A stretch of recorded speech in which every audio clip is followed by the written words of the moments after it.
என்னை 3 ஆண்டு காலம் எஸ்பியாக பள்ளியினுடைய மாணவர்களாக வைத்திருந்தார், சார்ஜெண்டாக வைத்திருந்தார். அது மட்டுமல்ல, அவர் 10, 12ஆம் வகுப்புகளுக்கு வகுப்பாசிரியர் இருக்கின்ற பொழுது எல்லா மாணவர்களுக்கும் கட்டுரை கொடுப்பார். என்னை ஞாயிற்றுக்கிழமை சனிக்கிழமை தனியாக வர சொல்லி எனக்கு மட்டும் ஒரு கட்டுரை கொடுப்பார். அவர் பிராமண சமுதாயத்தை சார்ந்தவர். எந்த இடத்திலேயும் நான் யார் எந்த சமுதாயம் என்று தெரிந்து ஒரு நாள் அவர் வேறுபடுத்தி பார்த்ததை நான் பார்க்கவே. அவர் கொடுத்த உற்சாகம்தான் SSL தேர்வில் அந்த பள்ளியிலே முதல் மாணவனாக. இன்னும் சொல்ல போனால் இப்பொழுதெல்லாம் கணிதத்தில் 100க்கு 100 வாங்குவது எளிது. ஆனால் பொள்ளாச்சி கல்வி மாவட்டத்தில் அந்த 100க்கு 100 வாங்கிய ஒரே மாணவன் நான் என்பதை இந்த நேரத்தில் சொல்லிக்கொள்ள விரும்புகிறேன். அதற்கெல்லாம் காரணம் அவர்கள் கொடுத்த அந்த உற்சாகம். எங்கே அவர்கள் தாழ்த்தினார்? எங்கே அவர்கள் வேறுபடுத்தி பார்த்தார்கள்? அதற்கு பிறகு சொல்லுகிறேன். SSLC முடிச்சுட்டு PUC போனேன். PUC முடிச்சுட்டு ஃபர்ஸ்ட் அட்மிஷன் அக்ரி கிடைச்சிருச்சு. அப்பெல்லாம் இன்டர்வியூ தான் உங்களுக்கு தெரியும். அக்ரி ஜூன் மாதம் ஃபுல்லாக அக்ரி இருந்தால் ஜூலை மாதத்தில் மெடிக்கல் அட்மிஷன் வந்துருச்சு. உங்களுக்கு தெரியும், அப்போல்லாம் அந்த போஸ்ட் வரதுக்கு லேட் ஆகும். போஸ்ட்மேன் லேட்டாக கொடுத்தாரு. எங்கள் வீட்டில் எங்கள் அம்மா நீ அக்ரியே போதும், மெடிக்கல் போனால் 7 வருஷம் 8 வருஷம் ஆகும்னு சொல்கிறாங்க, இதே போதும்னு. அந்த காலேஜில் டேரியல் சுந்தரராஜன் ஒரு டீன் இருந்தார். அவர் கூப்பிட்டு, இந்த அப்பா நீ போய் மெடிக்கல் சேரு அப்படின்ட்டு. அப்போ எனக்கு திருநெல்வேலி மெடிக்கல் ஒதுக்கியிருந்தாங்க. நீ ஏன் நாங்கள் லேட்டாக போகிறேன், ஒன்றும் இல்லை, நீ டிசி வாங்கிட்டு போ, அங்கே ஏதாவது பிரச்சனை எப்போ வேணாலும் நான் சேர்த்துக்கிறேன்னு சொன்னார். அங்கே போனேன். அப்போது வெங்கடகிருஷ்ணன் சொல்லிட்டு வைஸ் பிரின்சிபல் கோபியை சேர்ந்தவர், ஒரு பிராமண சந்தாய் பார்த்தார். வா மைடியர் பாய், எந்த ஊருக்கு? கோயம்புத்தூர். பார்த்து என்ன பிரச்சனை கேட்டார். இது மாதிரி கொஞ்சம் டைம் ஆகி போச்சு சார். டோன்ட் வரி, இப்போவே அட்மிஷன் ஃபீஸ் அப்புறம் கட்டிக்கினார். அப்புறம் ஜாயின் பண்ணியாச்சு. அடுத்தது சொல்கிறேன். 76 உங்களுக்கு தெரியும். அப்போ மிஸ்ஸா, நான் அப்போ கொஞ்சம் மிலிட்டண்ட்டாக இருப்பேன், கொஞ்சம் முற்போக்கான கருத்து. அதில் மிஸ்ஸாவில் 9 மாதம் உள்ள போட்டாங்க. இப்போ தெரியும் உங்களுக்கு அட்டண்டன்ஸ் எல்லாம் எவ்வளோ பெரிய பிரச்சனை. அப்போ ஃபைனல் இயர் வெளியே வந்தோடனே அடுத்தது 15 நாளில் எக்ஸாம். அப்போ எனக்கு ஃபைனல் இயருக்கு வாத்தியார் R. சுப்பிரமணியன், ஒரு பிராமணன். அவர் எனக்கு ரொம்ப பிடிக்கும். என்ன கிருஷ்ணசாமின்னு இது மாதிரி ஒன்று ஒரே தான். பிரின்சிபல் கூப்பிட்டாரு. அங்கே வைஸ் சான்சலர் பேசுனாங்க. 1079 ஏன்னு ஒரு இடம் நம்பரை கொடுத்தாங்க. எக்ஸாம் எழுத சொன்னாங்க. ஒரே ஷாட்டில் பாஸ் பண்ணிட்டு வந்தேன். பள்ளிக்கல்வியிலிருந்து கல்லூரி வரையிலும் எந்த இடத்துலையும் நான் சாதாரண மாணவராக இருந்திருக்கிறேன், போராட்டத்துக்கு போயிருக்கிறேன், புரட்சி பண்ணிக்கிறேன். ஒன்றும் வேறுபாடு காமிச்சுக்கலாமே. அந்த அளவுக்கு இந்த சமுதாயத்தில் கல்வியை கொடுப்பதற்கு ஏற்றத்தாழ்வு வராமல் கீழே இருக்கக்கூடியவர்களை கைதூக்கி விட வேண்டும் என்று எண்ணக்கூடிய ஒரு சமுதாயத்தை சேர்ந்தவர்கள் தான் பிராமண சமுதாயத்தை சார்ந்தவர்கள்.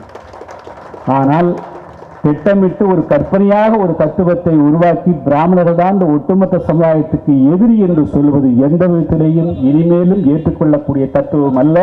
அந்த தத்துவத்தை உடைத்தெறிய வேண்டும். அதற்காக புதிய தமிழகம் என்றும் துணை நிற்கும் என்பதை இந்த நேரத்தில் நான் சொல்லிக்கொள்ள விரும்புகிறேன். திராவிடத்தின் பெயரால் பிராமண சமுதாயத்திற்கு வரக்கூடிய காலகட்டங்களில் எந்த பாதிப்பு வந்தாலும் முதல்வராக டாக்டர் கிருஷ்ணசாமியின் புதிய தமிழகம் உங்களுக்கு துணை நிற்கும் என்பதை சுட்டிக்காட்டி, இனிமேல் இதுபோன்ற சம்பவம் தமிழகத்தில் எந்த இடத்திலும் நடக்காத வகையிலே தமிழ்நாடு அரசு நடவடிக்கை எடுக்க வேண்டும். திராவிடத்தின் பெயரால் கட்சி நடத்தக்கூடியவர்கள் தங்களுடைய தொண்டர்களையும் நவநாயகத்துக்கு ஏற்ப அரசியலை சொல்லிக் கொடுக்க வேண்டும் என்று கேட்டுக்கொண்டு இந்த அரிய நிகழ்ச்சியை ஏற்பாடு செய்த அன்பு சகோதரர் S.V. சேகர் அவர்களுக்கு நன்றி கூறி, என்றென்றும் பிராமண சமுதாயத்திற்கு புதிய தமிழகம் தேவேந்திர மக்களும் என்றும் ஒத்த துணையாக இருப்போம். தேவேந்திர சமுதாயம் இப்படி பட்டியலிருந்து வெளியேற வேண்டும் என்று ஒரு மிகப்பெரிய லட்சியத்தை, அதாவது எஸ்சி பட்டியலிருந்து வெளியேற வேண்டிய ஒரு மிகப்பெரிய லட்சியத்தை எடுத்து நாங்கள் போராடி கொண்டிருக்கிறோம்.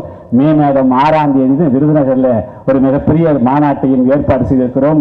பல பேர் கேட்டார்கள், எல்லோரும் எஸ்சி பட்டியலுக்கு போக வேண்டும் என்று சொல்லுகிறார்கள், நீங்கள் ஏன் எஸ்சி பட்டியலில் வெளியேற வேண்டும் என்று இருக்கிறோம். அது அந்த இழிவும் எங்களுக்கு வேண்டாம், சலுகையும் வேண்டாம், உரிமைதான் எங்களுக்கு வேண்டும், மரியாதான் எங்களுக்கு வேண்டும். இந்த மண்ணினுடைய மூத்த குடிமக்கள் நாங்கள் என்பதை இந்த நிலைநாட்டுவதற்காக நாங்கள் பட்டியலிருந்து வெளியேற வேண்டும் என்று நாங்கள் குரல் கொடுத்து கொண்டிருக்கிறோம்.